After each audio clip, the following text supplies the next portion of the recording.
Mais um bom resultado do Palmeiras, agora jogando em casa pela Libertadores. Palmeiras 3, Liverpool do Uruguai 1. Foi uma boa vitória do Palmeiras, embora o time tenha começado tomando um susto, sofreu um gol logo no começo da partida, mas com o passar do tempo foi ficando claro que a equipe palmeirense era superior ao adversário e era uma questão de tempo para que conseguisse empatar, virar o jogo, como acabou acontecendo. A gente vai falar um pouco mais sobre os detalhes dessa partida, grande atuação do Aníbal Moreno mais uma vez, Rafael Veiga dando 3 assistências, enfim, tudo isso a gente vai falar logo na sequência. Antes, um breve recado para você que está chegando aqui pela primeira vez. Se você quiser receber mais conteúdo, se inscreva aí no canal. Se você gostar do vídeo, deixe seu like, não esquece de dar uma olhada nos links aqui da descrição. Comprando qualquer coisa através dos links da descrição, você fortalece o meu trabalho também, beleza?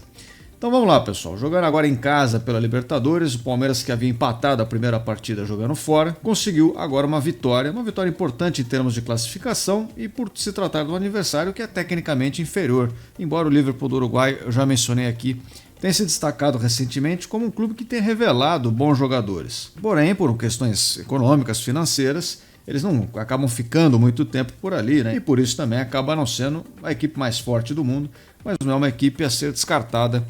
E a gente viu aí nessa partida, então, o Palmeiras começa tomando um gol depois de uma bola rebatida pelo Everton, que muitas pessoas consideraram como uma falha, né? Pelo fato dele ter rebatido para o meio da área, não tentar tirar para uma zona mais lateral, aquelas coisas que todo mundo repete. Mas ao mesmo tempo não é fácil, né? Quando você está ali na situação, é óbvio que o Everton não teve a intenção de rebater para o meio da área, mas ali no gesto técnico, conforme ele caiu, passou um pouco da bola e acabou rebatendo errado. Então é um erro técnico, mas obviamente que não é a ideia do goleiro cometer esse erro. Isso resultou no gol do Liverpool do Uruguai, que começou a partida jogando bem, puxando vários contra-ataques. O Palmeiras inclusive deu mole em vários momentos, né? É sobretudo uma coisa que me deixa irritado já há alguns jogos, não é a primeira vez que acontece. Nas cobranças de escanteio, quando a zaga rebate, o Palmeiras tem dado muita chance a contra-ataques já há algumas partidas. E hoje, mais uma vez, né, o Liverpool teve ali umas 2 ou 3, se não 4, boas chances de puxar o contra-ataque. E se fosse um time um pouco mais munido de boas peças ali, talvez complicasse ainda mais a vida do Palmeiras. Mas o fato é que não conseguiu, ficou só no 1-0 e com isso o Palmeiras, até o final do primeiro tempo, conseguiu um empate com um gol do Aníbal Moreno de cabeça. Cruzamento da Rafael Veiga no escanteio, que hoje fez uma partida um pouco melhor. Eu vinha criticando aqui nos últimos jogos o Rafael Veiga em relação à criação de jogadas, à participação no jogo, e hoje ele conseguiu, né, dar bons passes, começando aí pelo escanteio.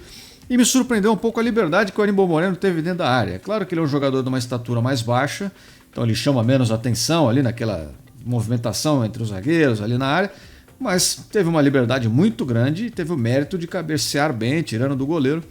Conseguiu um empate para o Palmeiras, ele que já tinha feito o gol na final do Paulista, enfim, fez mais uma grande partida mais uma vez. E saiu antes do final do jogo para ser poupado. Ele é o cara que mais tem jogado, né, na equipe do Palmeiras durante essa temporada.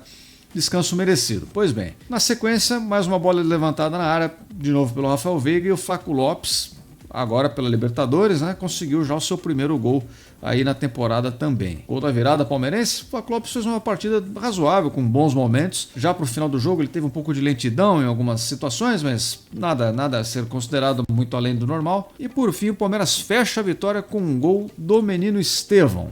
Fez uma grande partida, foi a primeira vez que ele jogou como titular, já jogou aí diante da torcida, um jogo de Libertadores, que algumas pessoas vão dizer que é mais difícil do que um jogo de Campeonato Brasileiro ou de Campeonato Paulista, e não necessariamente é verdade. O nível de enfrentamento não é tão diferente assim, às vezes até é inferior, dependendo da partida. Mas enfim, independente de qualquer coisa, o Estevão fez uma grande partida, com a bola no pé, foi um jogador muito útil, criativo, participou, finalizou, deu passe, driblou e foi premiado marcando um gol. Isso dá uma animada no torcedor palmeirense, que tá vendo o Hendrick indo embora, vai deixar saudades com certeza, mas já vê uma peça ali, quem sabe, de reposição. É claro que posições diferentes, características diferentes, e claro que o Estevão ainda tem muito mais a provar do que o Hendrick, que já mostrou, já foi decisivo muitas vezes. Não é a mesma coisa, mas gera uma expectativa positiva de quem sabe suprir essa ausência que o palmeirense já sabe que vai sentir aí um pouco mais para frente. Bom, quanto à partida, pessoal, eu vou dizer que, como eu falei, foi um desempenho para mim bom do Palmeiras. Ele fez um jogo estilo Palmeiras mesmo saindo atrás, havia uma confiança grande de que pudesse virar o jogo, porque o desempenho do time parecia normal, assim, dentro daquilo que a gente espera, e a gente sabe que é um desempenho superior ao do adversário. Fez uma partida ok, convincente.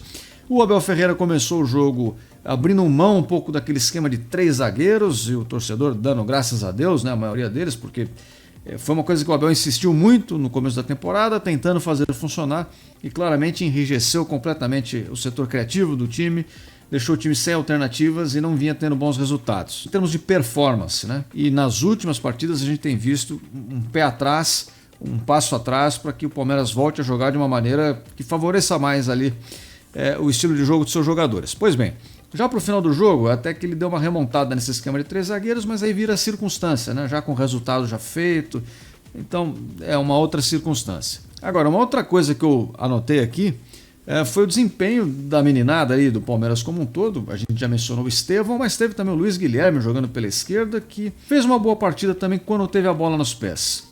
E aqui eu coloco uma consideração que foi dita na transmissão, eu assisti o jogo pela ESPN, então o Fernando Praz falou, no intervalo o Vitor Birner falou também, e ficou muito claro uma situação que não é a primeira vez que o Abel Ferreira já demonstrou em outros jogos, já reclamou publicamente, e durante a partida, para quem é um pouco mais observador, consegue perceber. De fato, esses dois moleques ali, Estevão e Luiz Guilherme, têm uma qualidade técnica muito boa. O Luiz Guilherme, em especial, tem uma velocidade muito grande que pode ser aproveitada, mas eles ainda não têm uma intensidade, o que é normal, para cumprir aquelas funções táticas, aquelas obrigações táticas que o Abel Ferreira gosta tanto que esses jogadores cumprem. É normal, jogadores ainda se formando fisicamente, são jovens, e também tem a questão psicológica ali, adaptação, repetição, mas são jogadores que quando perdem a posse de bola precisam melhorar a intensidade para brigar pela retomada da posse de bola. E com isso, inclusive, ajudar o time defensivamente e melhorar como um todo assim, o nível de intensidade da partida.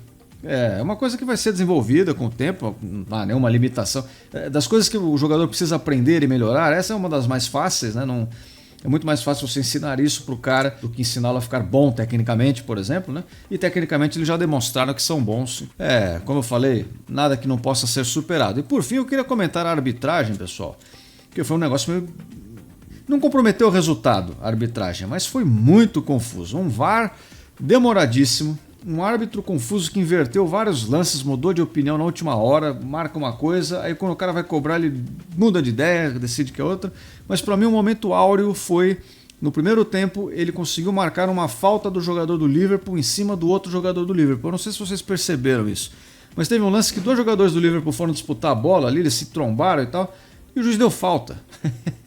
Foi uma situação realmente um pouco estranha, difícil de ser explicada. Mas enfim, teve até isso na partida. Coisas de Libertadores, vamos nos acostumando.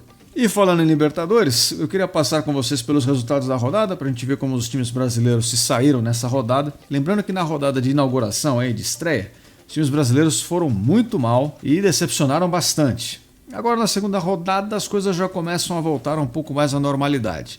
Então o Fluminense enfrentou o Colo-Colo jogando em casa, venceu por 2-1. Primeira vitória ali do Fluminense, um resultado bom. São Paulo recebeu o Cobressal em casa e ganhou de 2-0 e tinha que ganhar mesmo. O Cobressal, uma das equipes mais fracas que nós temos na competição. Então seria muito ruim um resultado diferente desse. São Paulo conseguiu a vitória. Agora quem conseguiu um resultado ruim mesmo aqui foi o Grêmio. Jogando contra o Huachipato, conseguiu perder de 2-0 jogando em casa. E aí o tricolor do Rio Grande do Sul vai se complicando na competição, porque o Huachipato, apesar de ter conseguido na estreia um empate contra o Estudiantes, não era visto a princípio como um dos times mais fortes aqui do grupo, com o adendo de que o The Strongest, a gente já falou, jogando na altitude, consegue tirar pontos da galera e tal. Então a situação do Grêmio já fica muito complicada com 2 rodadas, né? 0 pontos e adversários difíceis pela frente. Já o Botafogo jogou contra a LDU, fora de casa, perdeu de 1-0 e a LDU dominou completamente, né? O Botafogo não entrou em campo. Flamengo jogando contra o Palestino, venceu por 2-0 jogando em casa. Aí também entra naquilo que eu falei do São Paulo, precisava vencer mesmo, o Palestino é também uma das equipes mais fracas. Então uma vitória muito necessária, eu diria. O Flamengo consegue a sua primeira vitória lá no seu grupo.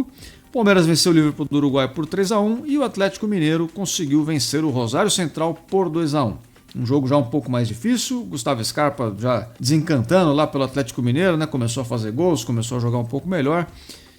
E é um resultado importante também, a segunda vitória do Atlético, 6 pontos já no grupo. E este foi o último brasileiro aqui que nós vamos comentar, porque não tem mais nenhum. Então, pessoal, mais uma rodada completa. Agora daqui a pouco vai ter estreia do Brasileirão, a gente vai acompanhar tudo aqui também. Então, para você que está me acompanhando e quer receber mais conteúdo, não esquece de se inscrever aqui no canal, deixe seu like se você gostou do vídeo, dá uma olhada nos links na descrição.